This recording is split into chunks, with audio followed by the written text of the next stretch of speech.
نحمده ونصلي على رسوله الكريم أما بعد فأعوذ بالله من الشيطان الرجيم بسم الله الرحمن الرحيم رب اشرح لي صدري ويسر لي أمري واحلل عقدة من لساني يفقهوا قولي. السلام علیکم ورحمۃ اللہ وبرکاتہ. ناظرین، پروگرام دعا کیجئے کے ساتھ آپ کی خدمت میں حاضر ہیں. آج ہم انشاءاللہ بیماری سے شفا کی دعائیں آپ کے ساتھ شیئر کریں گے. صحت اور بیماری انسانی زندگی کے ساتھ ساتھ ہے. انسان کی زندگی کے کوئی بھی 2 دن ایک جیسے نہیں ہوتے. آج اگر انسان خوش ہے تو کل اداس ہوگا. اگر آج وہ اپنے جسم میں قوت محسوس کر رہا ہے تو کل بیمار ہو سکتا ہے. انسان کے اوپر دن میں بھی کئی بار مختلف طرح کی کیفیات گزرتی ہیں. کبھی انسان روحانی طور پر، جذباتی طور پر بیمار ہوتا ہے اور کبھی انسان جسمانی طور پر بیمار ہو جاتا ہے. بیماری کی کیفیت صحت کی کیفیت سے مختلف ہوتی ہے اور ہر انسان اس کو محسوس کر سکتا ہے. ایسی صورت میں انسان کو دوا کے ساتھ ساتھ اللہ سبحانہ وتعالیٰ کی طرف رجوع کرنا چاہیے اور اپنے لیے خوب خوب دعائیں کرنی چاہیے. بعض اوقات بیمار خود اپنے لیے دعا نہیں کر سکتا تو بیمار کی عیادت کرنے والے اور بیمار کو دیکھنے والے، اس کے دوست، رشتہ دار، عزیز، اقربا اور ایون ہسپتال کا عملہ مریض کے لیے ایسی دعائیں پڑھ سکتا ہے جو اس کے لیے شفا یابی کا ذریعہ ہو سکتی ہیں. تو بات یہ ہے کہ انسان ہر حال میں اپنے رب کا محتاج ہے اور اسے اپنی ہر ضرورت کے لیے اپنے رب کی طرف رجوع کرنا چاہیے، اور خصوصاً قبولیت کے مواقع پر. رات کا پچھلا پہر اس کے لیے بہت مناسب ہے، جب اللہ سبحانہ و تعالیٰ بندوں کو پکارتے ہیں کہ ہے کوئی جو مجھ سے دعا کرے تو میں اس کی دعا قبول کر لوں، ہے کوئی جو مجھ سے سوال کرے تو میں اس کو جواب دوں، ہے کوئی جو مجھ سے استغفار کرے تو میں اس کو بخش دوں. تو جب انسان بیمار ہو اور خصوصاً اگر ایسی بیماری کا شکار ہو کہ جس میں بظاہر شفا کی کوئی امید نہ ہو، تو اسے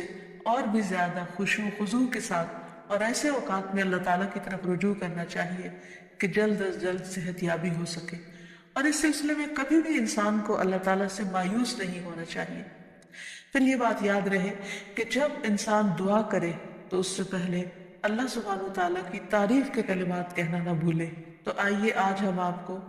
دعا کرنے سے پہلے کچھ نئے کلمات بتائیں گے جو اللہ سبحانہ وتعالیٰ کی حمد و ثنا پر مبنی ہے. ربنا لك الحمد ملء السماوات والأرض وملء ما شئت من شيء بعد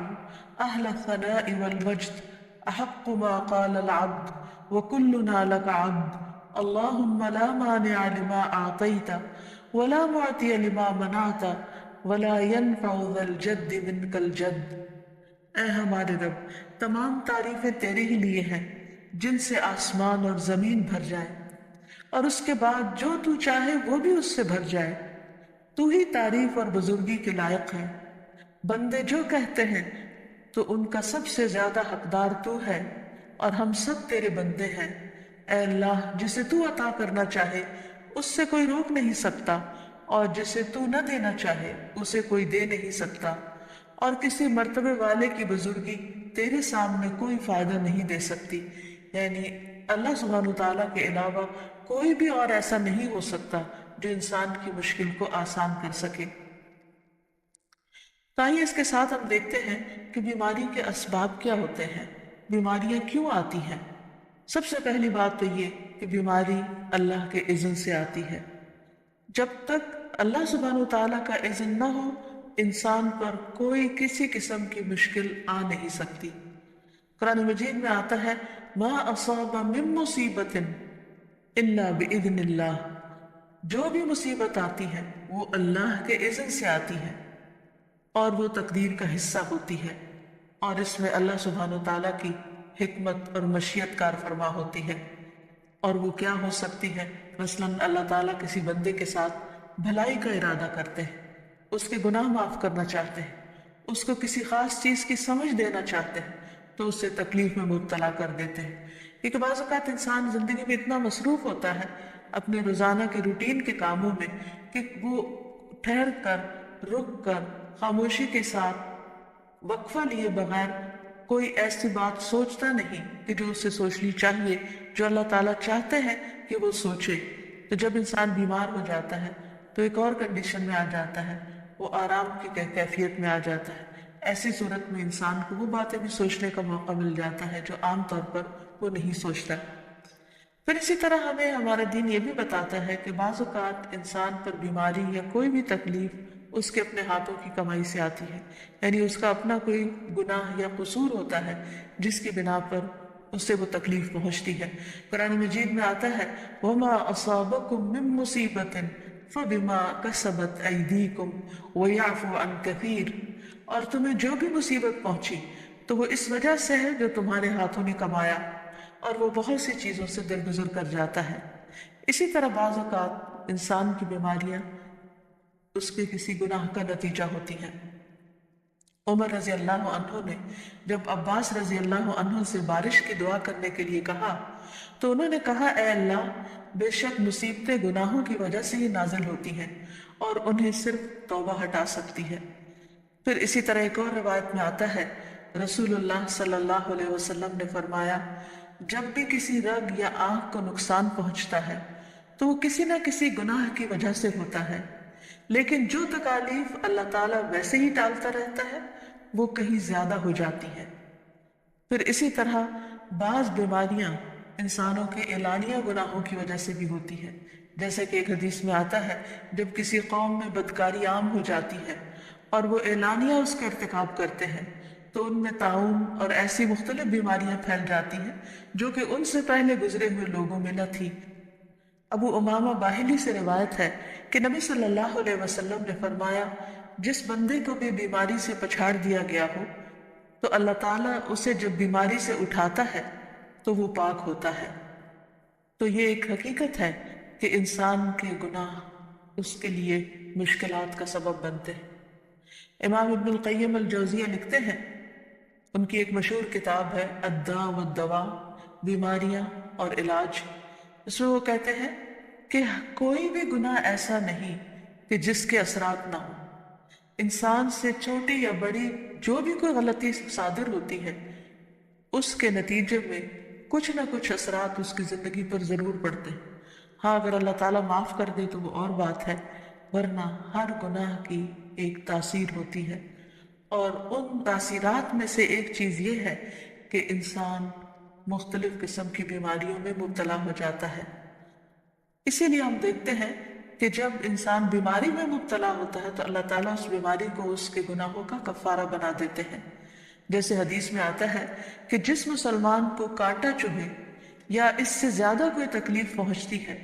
تو اللہ تعالیٰ اس کے ذریعے اس کے گناہوں کو اس طرح دور کر دیتا ہے جس طرح درخت سے اس کے پتے جھڑتے ہیں۔ تو اس سے ہمیں یہ پتہ چلتا ہے کہ بیماریوں کے آنے کے مختلف اسباب ہوتے ہیں۔ بیماری بہرحال جس بھی وجہ سے آئے، لیکن اصل چیز دیکھنے کی یہ ہے کہ مومن کا رویہ کیا ہے۔ مومن کو اگر کوئی کانٹا بھی چبھتا ہے تو وہ اس پر صبر کرتا ہے۔ اس لیے بیماری یا تکلیف کے آنے پر انسان کو اللہ سے راضی رہنا چاہیے، شکوہ نہیں کرنا چاہیے،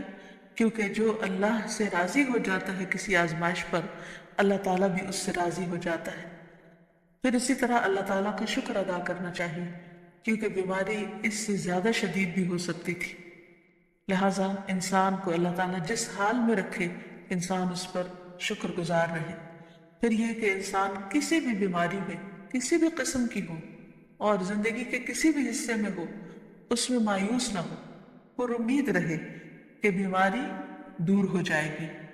پھر اسی طرح اگر بیماری طول پکڑ جائے تو انسان کو گھبرانا نہیں چاہیے،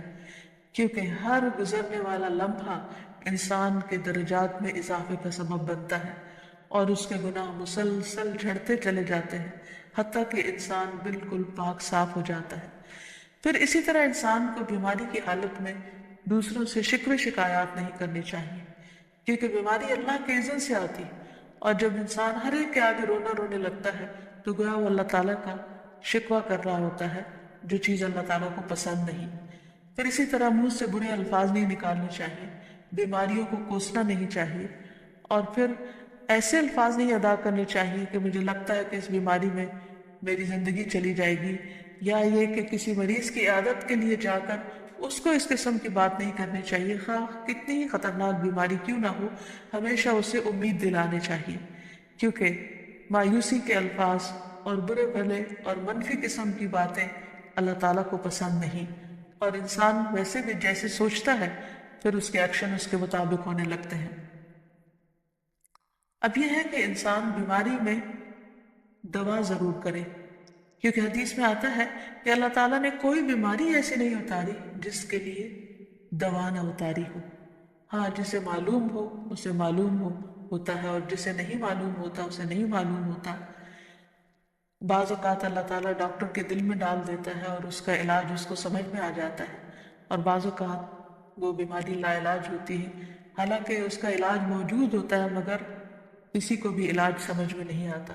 بہرحال نوعیت کچھ بھی ہو تو علاج ضرور کراتے رہنا چاہیے، اور کبھی مایوس نہیں ہونا چاہیے کہ اس بیماری کا علاج ہو نہیں سکتا، نہیں، ایک کے بعد ایک کوشش انسان کرتا رہے، اور جب اللہ کا اذن ہوگا بیماری دور ہو جائے گی۔ اور اس کے ساتھ ساتھ انسان یہ بھی یقین رکھے کہ شفا اللہ کے ہاتھ میں ہے، کسی ڈاکٹر کے ہاتھ میں نہیں، کسی انسان کے ہاتھ میں نہیں، کیونکہ جب تک اللہ کا اذن نہ ہو شفا نہیں ہو سکتی، خواہ کوئی کتنا بھی بڑا ڈاکٹر کیوں نہ ہو۔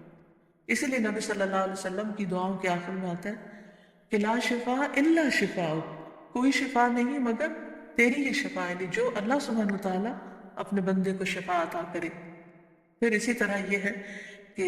حضرت ابراہیم علیہ السلام نے اللہ سبحانہ وتعالیٰ کے بارے میں فرمایا تھا کہ وَإِذَا مَرِضْتُ فَهُوَ يَشْفِينِ، کہ جب میں بیمار ہوتا ہوں تو وہی مجھے شفا دیتا ہے، یعنی اللہ تعالیٰ ہی اس بیماری کو دور کرتا ہے۔ اسی طرح ایک اور روایت سے بھی پتہ چلتا ہے کہ شفا دراصل اللہ سبحانہ وتعالیٰ کے ہاتھ میں ہے۔ حضرت عائشہ سے مروی ہے کہ رسول اللہ صلی اللہ علیہ وسلم دم کیا کرتے تھے اور یہ دعا پڑھتے تھے،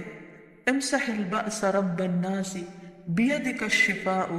لا یکشف الکرب الا انت، اے لوگوں کے رب تکلیف کو دور کر دے، تیرے ہی ہاتھ میں شفا ہے، تیرے سوا اس کو دور کرنے والا اور کوئی بھی نہیں۔ پھر اسی طرح انسان جب کسی بیمار کی عیادت کے لیے جائے تو اس پر بھی دعا پڑھے اور اس کے لیے دعا کرے۔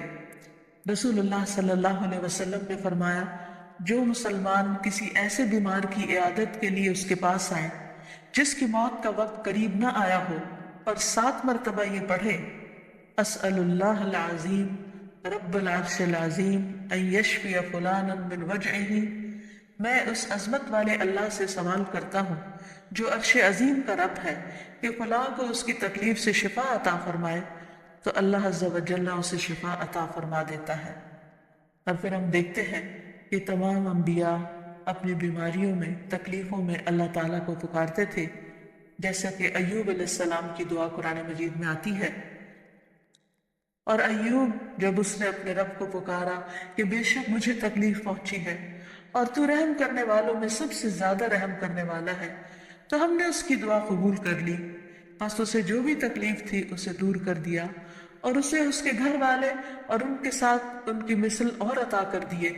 اپنے پاس سے رحمت کے لیے اور ان لوگوں کی یاد دہانی کے لیے جو عبادت کرنے والے ہیں۔ اسی طرح رسول اللہ صلی اللہ علیہ وسلم نے ایک اور موقع پر ایک صحابی عثمان بن ابی عاص الثقفی کو ایک دعا سکھائی۔ جب وہ نبی صلی اللہ علیہ وسلم کے پاس حاضر ہوئے، وہ کہتے ہیں مجھے اتنی تکلیف تھی کہ قریب تھا کہ وہ مجھے ہلاک کر دیتی، تو نبی صلی اللہ علیہ وسلم نے مجھے فرمایا، اس درد کی جگہ پر اپنا دایاں ہاتھ رکھو اور 7 مرتبہ کہو، بسم اللہ اعوذ بعزت اللہ وقدرتہ من شر ما اجد واحاذر، اللہ کے نام کے ساتھ میں پناہ مانگتا ہوں اللہ کی عزت کی اور اس کی قدرت کی اس شر سے جو میں محسوس کرتا ہوں، یعنی اس تکلیف سے بچنے کے لیے جو مجھے محسوس ہو رہی ہے اور جس سے میں خوف محسوس کرتا ہوں۔ عثمان کہتے ہیں کہ جب میں نے یہ پڑھا تو اللہ سبحانہ وتعالیٰ نے مجھے شفا عطا کر دی۔ پھر اسی طرح ہر بیماری سے شفا کی دعا نبی صلی اللہ علیہ وسلم نے سکھائی۔ عبداللہ بن عباس سے مروی ہے کہ نبی اکرم صلی اللہ علیہ وسلم نے فرمایا، جب کوئی شخص کسی ایسے مریض کی عیادت کرے جس کی موت کا وقت ابھی قریب نہ آیا ہو، اور اس کے پاس 7 مرتبہ یہ دعا پڑھے: اسأل اللہ العظیم رب العرش العظیم ان یشفیک، میں عظمت والے اللہ جو عرش عظیم کا رب ہے اس سے دعا کرتا ہوں کہ وہ تمہیں شفا عطا کرے، تو اللہ تعالیٰ اسے اس مرض سے شفا عطا کر دے گا۔ پھر اسی طرح نبی صلی اللہ علیہ وسلم اگر کسی کو کوئی پھوڑا پھنسی ہوتی تو اپنے لعاب دہن کے ساتھ زمین کی مٹی تھوڑی سی لے کر اس درد تکلیف والی جگہ پر لگاتے تو اس سے بھی شفا ہوتی۔ حضرت عائشہ کہتی ہے کہ جب کسی انسان کے عضو میں کوئی تکلیف ہوتی، پھوڑا یا زخم ہوتا، تو نبی صلی اللہ علیہ وسلم اپنی انگلی اس طرح رکھتے، اور سفیان جو راوی ہیں انہوں نے اپنی شہادت کی انگلی زمین پر رکھی، پھر اسے اٹھا کر فرمایا: بسم اللہ تربت ارضنا بریقت بعدنا لیشفى به سقیمنا باذن ربنا، اللہ کے نام کے ساتھ ہماری زمین کی مٹی ہمارے رب کے حکم سے ہم میں سے بعض کے تھوک کے ساتھ ہمارے بیمار کو شفا دی جائے۔ یعنی لعاب دہن کا اپنا ایک اثر ہوتا ہے، اور لعاب دہن جو ہے ایک طرح سے دوا کا کام کرتا ہے، اور اللہ کا نام لے کر جب لعاب دہن لگایا جائے تو شفا ہوتی ہے۔ جیسے کہ ایک اور موقع پر نبی صلی اللہ علیہ وسلم نے ایک جلے ہوئے مریض کے اوپر یہی دعا پڑھ کر لعاب دہن لگایا تو اللہ تعالیٰ نے اس مریض کو شفا یاب کر دیا، اور وہ دعا تھی: اذھب البأس رب الناس واشف انت الشافی لا شفاء الا شفاؤک شفاء لا یغادر سقما۔ پھر اسی طرح ایک موقع پر ایک قبیلے کے سردار کو جب بچھو نے کاٹ لیا اور اس کے جسم میں زہر پھیل گیا تو ایک صحابی نے سورۃ الفاتحہ پڑھ کر اس پر دم کیا تو اس سے اس کو شفا ہو گئی، اور یہ بات جب نبی صلی اللہ علیہ وسلم کو بتائی گئی تو آپ اس پر خوش ہوئے۔ اور سورۃ فاتحہ سب لوگوں کو آتی ہے، اسی لیے اس کا نام سورۃ الشفا بھی ہے، کیونکہ یہ بیماری میں بطور علاج پڑھی جاتی ہے مریض پر، مریض خود بھی پڑھ سکتا ہے اور اس کے اٹینڈنٹس بھی اس پر پڑھ سکتے ہیں۔ حضرت علی رضی اللہ تعالیٰ عنہ کہتے ہیں کہ نبی صلی اللہ علیہ وسلم کو بچھو نے ڈس لیا اور آپ نماز پڑھ رہے تھے۔ جب آپ نماز سے فارغ ہوئے تو آپ نے فرمایا: اللہ تعالیٰ بچھو پر لعنت کرے، یہ نہ نمازی کو چھوڑتا ہے نہ کسی اور کو۔ پھر آپ نے پانی اور نمک منگوایا، آپ اس پر ملتے جا رہے تھے اور یہ صورتیں پڑھ رہے تھے: قل یا ایھا الکافرون وقل اعوذ برب الفلق اور قل اعوذ برب الناس۔ تو یہ بھی ایسے مواقع پر پڑھی جا سکتی ہے۔ پھر اسی طرح یہ ہے کہ اگر کسی بھی دوا یا دعا سے مریض صحت یاب نہ ہو رہا ہو، اس کی تکلیف کم نہ ہو رہی ہو، تو بھی موت نہیں مانگنی چاہیے، کیونکہ مومن کے لیے زندگی ایک بہت بڑی نعمت ہے۔ وہ جس بھی حال میں گزرے، بہرحال وہ اسے آخرت کمانے کا ذریعہ بنا سکتا ہے۔ یعنی اگر وہ تکلیف میں اس کی زندگی گزر رہی ہے اور اس پر وہ صبر کر رہا ہے اور اللہ کو یاد کر رہا ہے تو اس کے بے پناہ درجات بلند ہونے کا ذریعہ ہے۔ یعنی یہ بیماری اس کے لیے بلندی درجات کا ذریعہ بن جاتی ہے۔ اس لیے کبھی بھی موت نہیں مانگنی چاہیے۔ ہاں اگر تکلیف حد سے بڑھ جائے تو انسان یہ دعا مانگ سکتا ہے: اللہم احینی ما کانت الحیات خیرا لی وتوفنی اذا کانت الوفات خیرا لی۔ اے اللہ، جب تک میرے لیے زندگی بہتر ہو مجھے زندہ رکھ، اور جب میرے لیے وفات بہتر ہو تو مجھے وفات دے دے۔ تو اللہ تعالیٰ سے دعا ہے کہ اللہ تعالیٰ تمام بیماروں کو صحت اور شفا عطا فرمائے، اور ہمیں بیماری اور آزمائش کے موقع پر اپنی طرف رجوع کرنے کی توفیق دے، اور ہر طرح کے شرک اور ایسے کاموں سے بچائے جو اس کو ناراض کرنے والے۔ وآخر دعوانا ان الحمد للہ رب العالمین۔